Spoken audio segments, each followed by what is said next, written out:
Hi everyone, welcome back to Dave's Math Channel. I'm your host David Tear. Today I'm going to talk about a topic in group theory, important topic, namely the topic of cyclic groups. As it turns out, cyclic group is the simplest type of group in group theory. But before I talk about what a cyclic group is and give you some examples, I first have to define a group. So what is a group? Well, a group is a set. We usually write the letter G to represent a group, capital letter. In this case, we're just using G, and it has a binary operator, which we call star here. Star can be a lot of different things. It can be addition or multiplication or functional composition. It depends on the group. But anyway, just think of it as an operator that acts on two elements of the group. We don't care what it does exactly at this point. This is just a formal definition. So a group has to satisfy these three properties I wrote down here. Associativity. So it means, just like ordinary associativity, you learn for addition and multiplication for ordinary numbers, it has to hold for the group elements with this operation. It means the grouping of the terms doesn't matter when you're multiplying three terms. Identity. That means that your group has to have an element, an identity element, which we usually write as E, meaning that if you act on any other element of the group with E, it doesn't change that element. A star E is E star A equals A for all A in the group. And finally, every element in the group has to have a unique inverse. So that means if there's an element A of your group, there has to be an element which we call A inverse, or A with a superscript of -1, such that A star A minus 1 is A minus 1 star A is E. And sometimes people write a fourth axiom. Actually, I think I prefer groups written with a fourth axiom. Fourth axiom is called closure. But this is kind of defined by the way we've defined our binary operation. We've defined star in this case to be a closed operation. And if you do that, you don't have to include closure as another axiom. But all closure is saying is if you have any two elements of the group and you act on each other with this operation, you get a third element of the group. It's closed. You can't get out of the group by using this operation. Anyway, those are the four or three or four axioms, if you like, of group theory. So now you know what a group is, and this might seem very abstract, and it is abstract. And I don't know if defining a group is the best place to start when you learn group theory. Groups are actually very simple. You probably know a lot of groups already without even realizing it. And like I said, cyclic groups are the simplest types of groups. This is again a kind of a formal definition. But now that I've defined groups, I'm going to define a cyclic group. So a cyclic group is a group with just one generator. And now I have to define a generator. So it turns out that every group has a set of generators. It has a set of elements that generate every other element of the group. Think of the primes. You can think of the prime numbers as generators of the multiplicative group of integers, right? I mean, by the fundamental theorem of arithmetic, that every integer has a unique prime factorization. You can factor any number like 60 into prime factors. In the case of 60, what is it? 2 squared times 3 times 5. So in the same way, you can generate all the numbers in that way by primes, and you can generate any group by, you think of the generators as the prime elements of the group. And in the case of a cyclic group, it's very simple because there's just one generator. And every other element in a group is just a power of that generator. It could be a negative power, or it could be a positive power, or it could be the zeroth power, which will just get you the identity. But that's all it is. So a cyclic group is just you can think of it as a collection of powers of a single element.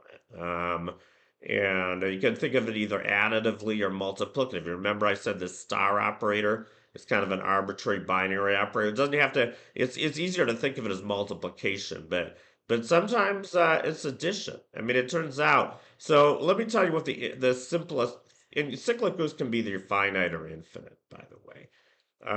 So let's start with an infinite cyclic group. I believe there's only one. Is that true? Yeah, I think there's only one infinite cyclic group, and that's the integers. And just to give you so think of the integers. Think of an addition where the group operation is addition now. So here they're just showing whole numbers. I should have showed the integers, but so zero should be in the middle. But the idea is that you can add any integer to any other integers. So you think of addition as just shifting to the right, and subtraction is shifting to the left. So the element 5 of the additive group of integers is just the operation that adds 5 to every integer, and minus 5 is the operation that subtracts 5 every integer. And the generator is plus 1. I mean, if you want to subtract 7, you take minus 1 7 times. You can think of minus 1 as the inverse of plus 1. So you can think of 7 as just repeating adding 1 7 times, or you can think of minus 7 as repeating subtracting 1 7 times. So that kind of proves that this is a cyclic group. It's an infinite cyclic group, but it's really the only example. So I think finite cyclic groups are a lot more interesting. And you probably are familiar with these too. I mean, the numbers on a clock form a finite cyclic group of order 12. It's usually written as C12. It turns out that for every integer n, every positive integer n, there's a unique cyclic group, which we call Cn, which you can just think of as n, the integers from 0 to n minus 1 on a circle. And you can think of every element as a rotation of that circle. So, and notice that this picture here, it looks kind of like a clock, a standard 12-hour clock. The only difference is that it has a 0 on top instead of a 12. It's customary to write the identity element of the additive cyclic group C12 is 0 rather than 12. Because, think about it. You add 0, it doesn't change the number, right? And maybe that would be a better convention if people talked about 0 o'clock instead of 12 o'clock. It probably would. Mathematically, it would make more sense. But traditionally, we put a 12 on top. I guess for most of history, people didn't like 0. But 0 is a very natural concept in mathematics. And I think it's becoming more standard these days, which I think is a good thing. But anyway, yeah. So these are, this is a clock, and when you learn to tell time, you were actually learning how to do group theory. You were learning how to do addition modulo 12. It turns out that when we talk about addition in Cn, we're really talking about addition modulo n. In this case, we're talking about addition modulo 12. So the way that works is you do ordinary addition, but then if your result is bigger than 12, you take the remainder after you divide by 12. So for instance, what's 8 hours after 9 o'clock? That's not 17 o'clock because there's no such thing. It's 5 o'clock. You take 17 mod 5. So 8 hours after 9 o'clock is 5 o'clock. That's why you work from 9 to 5 and not 9 to 17. Anyway, that's how, and you learned that a long time ago, but you probably didn't even realize you were doing group theory. So anyway, and here's another example. So this is C6. And actually, you can think of this as a multiplicative group, even though it looks the same kind of. There's a few differences. Let me just talk about the differences in this picture versus the previous one. Notice that the identity, the additive identity in this case, which we call 0, is on top of this picture. That's kind of the traditional way we think about angles. And, if you're navigating if you use a magnetic compass for navigating north is 0 degrees, it's up, it's the direction you're moving. But actually, in terms of mathematicians prefer to think of the angle 0 as pointing to the right along the positive x-axis instead of positive y-axis. And then they like to think of counterclockwise rotation instead of clockwise rotation. So here, our identity element, this is C6 now. There's only 6 elements of this group. And they're just powers of z. So z in this case is it's a complex number. It's actually it's e to the 2 pi I over 3, pi I over 3, yeah, 2 pi over 6. So it's just you can think of it as the vector that's going up and to the right to this thing they call z to the first power. That's our generator. And this now you should think of this as a multiplicative group rather than an additive group. or multiplying complex numbers. And I talk about complex numbers in a previous video. If you're not familiar with complex numbers, don't worry about it. This has the same kind of structure as the additive cyclic group.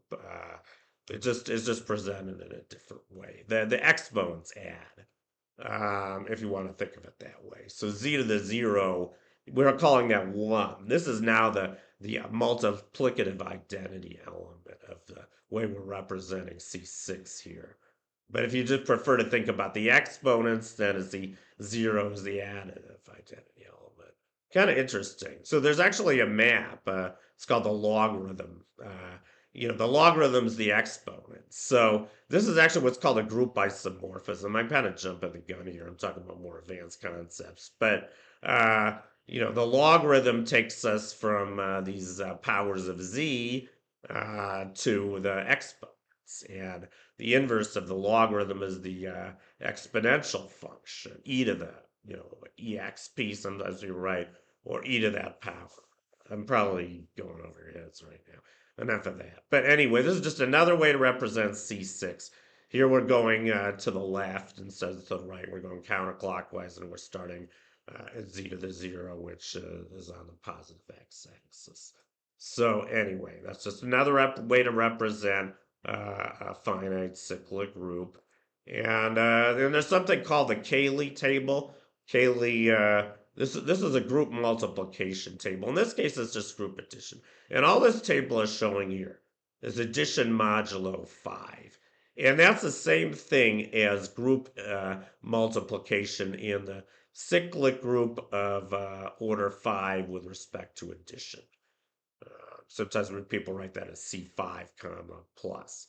So all you're doing here is you're adding mod 5, and that's easy. This is just like telling time, except instead of having a 12-hour clock, you've got a 5-hour clock.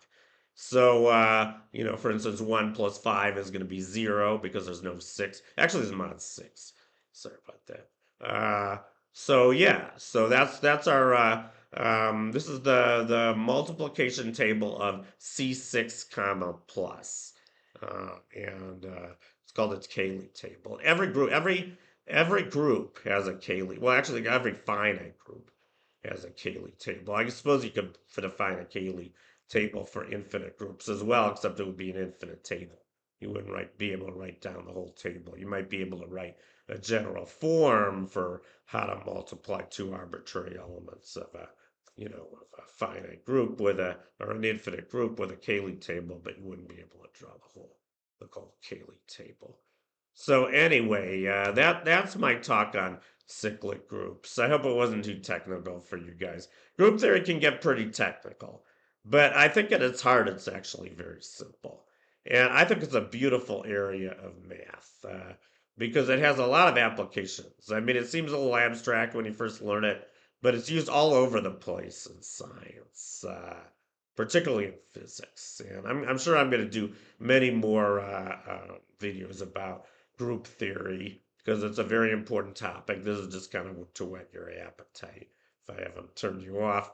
But anyway, thank you for watching. Long live math, and I'll see you guys next time. Bye.